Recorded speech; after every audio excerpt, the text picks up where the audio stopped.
Morning, everyone. This is Dean DeCosta, and today's tool we're going to look at is called Email Social Scraper Extreme, and this is done by Steve the Tool Guy, and you can get it at stevethetoolguy.com, and it's free.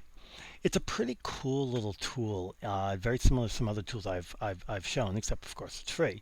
So what we're going to do is we're going to go ahead and look for the Java developer Seattle, which is where the general area I live in. And we're going to pick on LinkedIn today, only because I feel like picking on LinkedIn. And then we're going to go ahead and search. Now, what's going to happen is it's going to automatically search for people who, in this case, are on LinkedIn and have Gmail addresses in their profile somewhere. You can also do Hotmail, Yahoo, and MSN. Those are the most popular. And then I'm going to show you another little trick to help make this work out pretty good. But what's really cool about this compared to other things is that you can load the data, which basically is it saying, find this data, and then you can extract emails. And it went in and extracted all your emails. Now, of course, you can go to the next page, and next page, next page, and keep going.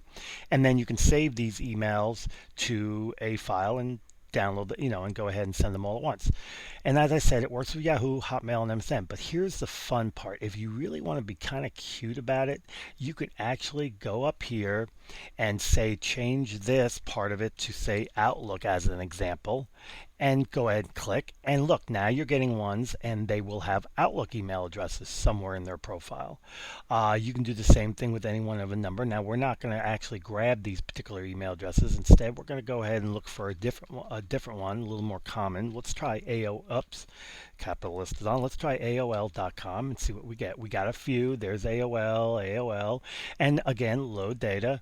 Don't worry about that little thing. And then remember, we had 9. Let's extract. Now we have 10. So out of this list, it found one legit email.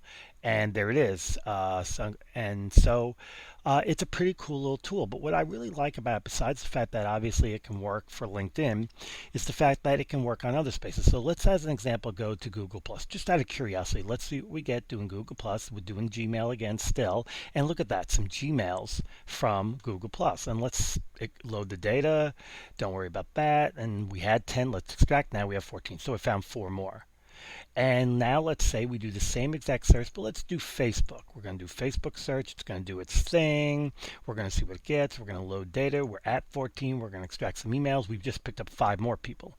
So just in those few places, we picked up 19 people. Now let's try Ning. Now, I've never tried Ning in this search. This should be interesting. We're doing a search. It's in Ning. We get a bunch of stuff. Let's see if there are any legit emails worth grabbing. 19 to 27. Wow, we picked up a bunch of them. And of course, you got Facebook. You got all these others. The other interesting part here is, of course, because if you look at their string, you can actually go ahead and change things. So like we had Ning.com. Let's see what would happen if we put in Zing, which is another one, and did it. And look at that. Now we're in Zing doing the same thing. Now, realizing that this specific string is a little different than the way I would normally do it, you can even change it and get even more results. So what we're going to do is we're going to cut this.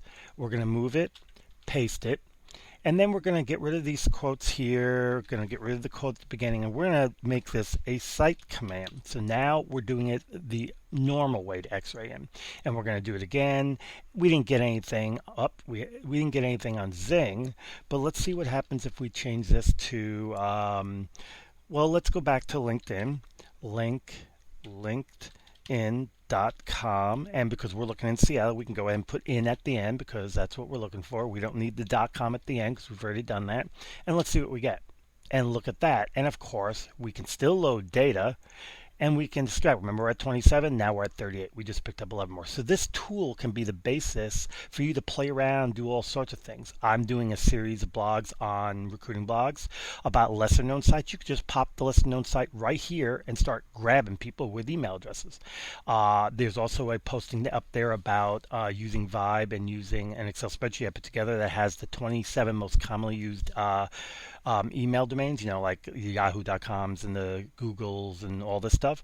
And those 27, 90% of all Americans have an email address associated with them. So you would have all these extra capabilities. And again, this is a free tool, and it's a cool tool, and it can do a lot if you know how to use it properly. Long story short, good tool. Recommend getting it. Email Social Scraper Extreme.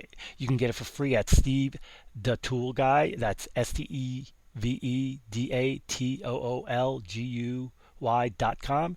And there you go. And this is Dean DaCosta.